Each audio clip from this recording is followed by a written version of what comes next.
¿Qué tal? Bienvenidos a este análisis a fondo.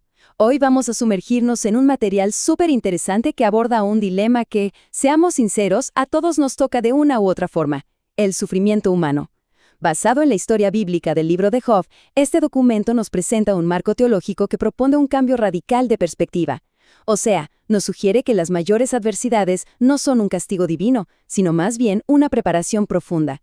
Es un enfoque fascinante que busca transformar lo que comúnmente vemos como una maldición en una bendición enorme. Así que, vamos a descubrir de qué se trata. Bueno, para que no nos perdamos, esta es nuestra hoja de ruta rápida. Primero, veremos el problema del hombre. Luego, la elección de la gracia. Pasaremos a la mansedumbre ante la prueba, seguido de destruyendo la soberbia. Analizaremos los frutos del sufrimiento y cerraremos con el propósito final. Arranquemos. Iniciamos con la sección 1, el problema del hombre, criticando al diseñador.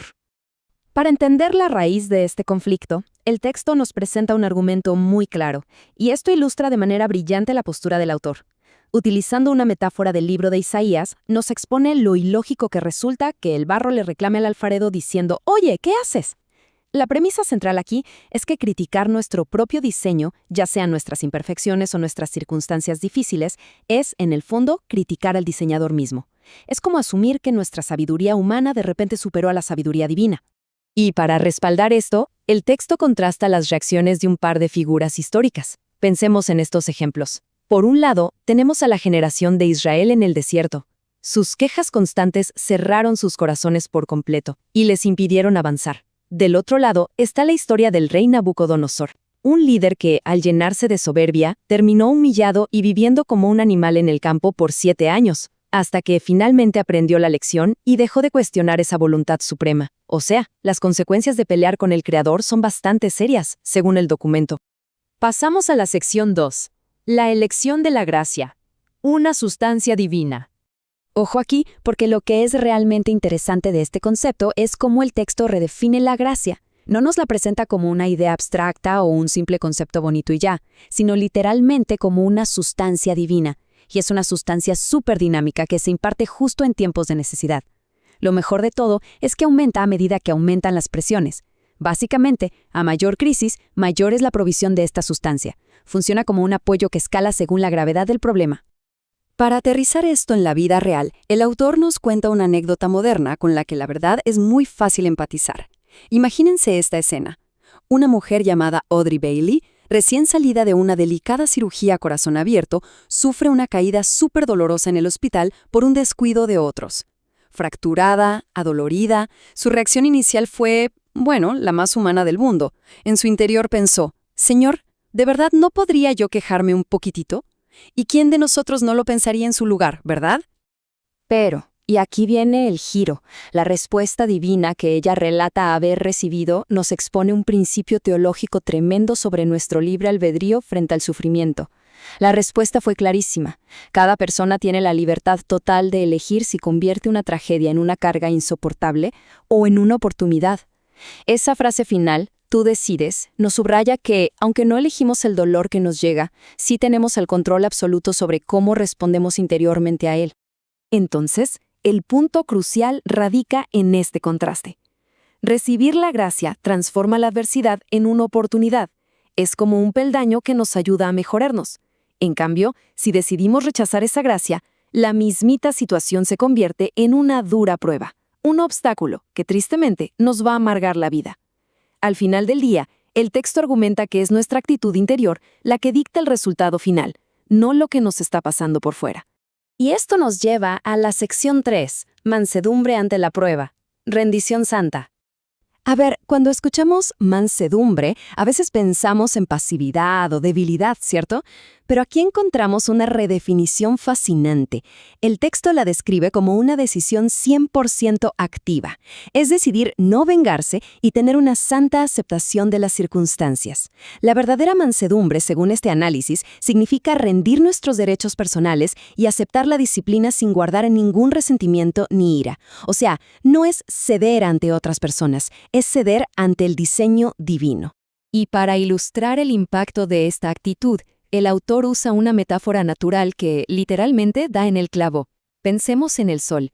El mismo sol que brilla allá arriba tiene el poder de derretir la cera, pero también de endurecer el barro.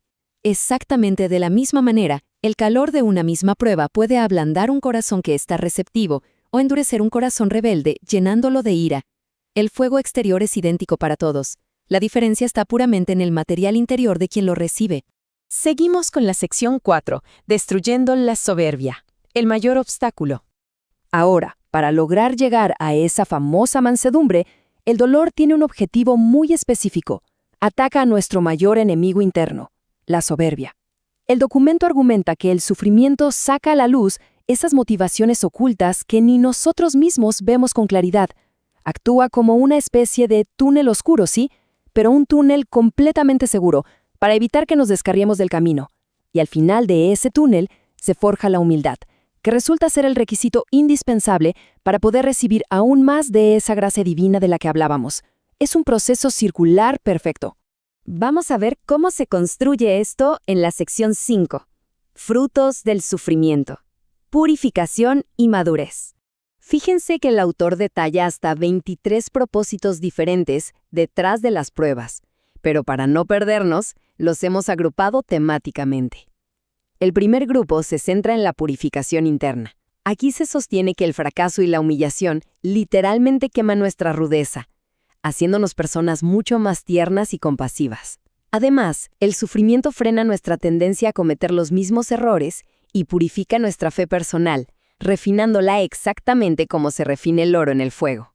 El segundo grupo abarca los beneficios de madurez y, aunque parezca increíble, también de gozo. El texto plantea que la presión extrema de las adversidades produce paciencia y una estabilidad emocional profunda. Nos recuerda la imagen de los hebreos en el horno de fuego. Las llamas no les hicieron daño a ellos, simplemente quemaron las cuerdas que los ataban. El dolor destruye lo que nos roba la paz y va forjando una obediencia genuina, muchas veces a base de nuestros propios tropiezos.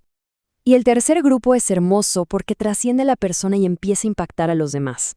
Haber pasado por el dolor nos da una capacidad real de consolar a otros con una empatía totalmente auténtica. Aquí se introduce el concepto del sufrimiento vicario, que básicamente es soportar cargas o dificultades con el propósito explícito de guiar a otros hacia su propia victoria. En resumen, liberar vida y madurez para las personas que nos rodean. Finalmente, llegamos a la sección 6, el propósito final, preparación para la eternidad. Aquí está el clímax de todo este asunto. Según el texto, el sufrimiento jamás, bajo ninguna circunstancia, se considera un castigo sin sentido. Más bien, es una capacitación que no te puedes saltar. Al soportar la adversidad sin rendirnos, se dice que se crea literalmente una naturaleza divina en nuestro interior. Es un rigor que forma hijos maduros, no ilegítimos. Básicamente, todo este proceso doloroso es la preparación exacta para asumir una posición eterna y gobernar. El documento nos desglosa este avance en 3 pasos bien estructurados hacia el reino. El paso 1, pues sí, es ineludible, atravesar las tribulaciones. El paso 2 ocurre justo ahí, en medio de ese fuego, donde adquirimos un reino interior compuesto de justicia, paz y gozo. Y el paso 3 es el gran resultado final, salir perfeccionados quedando completamente maduros y equipados para esa tarea celestial. No hay atajos para llegar a este punto. Toda esta línea de pensamiento cierra de manera magistral con una cita muy potente de la segunda carta a Timoteo. Si sufrimos, también reinaremos con él. Esta frase resume la tesis central del autor de que la gloria más profunda y el sufrimiento más profundo están íntimamente conectados. No se puede obtener la recompensa final sin transitar pacientemente por todo este proceso de refinamiento.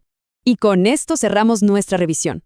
Frente a las tormentas inevitables de la vida, este marco teológico nos deja con una pregunta final súper provocativa. ¿Será la adversidad simplemente un obstáculo cruel que destruye nuestro ánimo? ¿O es, de hecho, el único camino diseñado hacia nuestra perfección y madurez? Es una reflexión tremenda que de verdad nos invita a repensar por completo cada desafío que se cruza en nuestro camino. Muchísimas gracias por acompañarnos en este recorrido a fondo y hasta la próxima.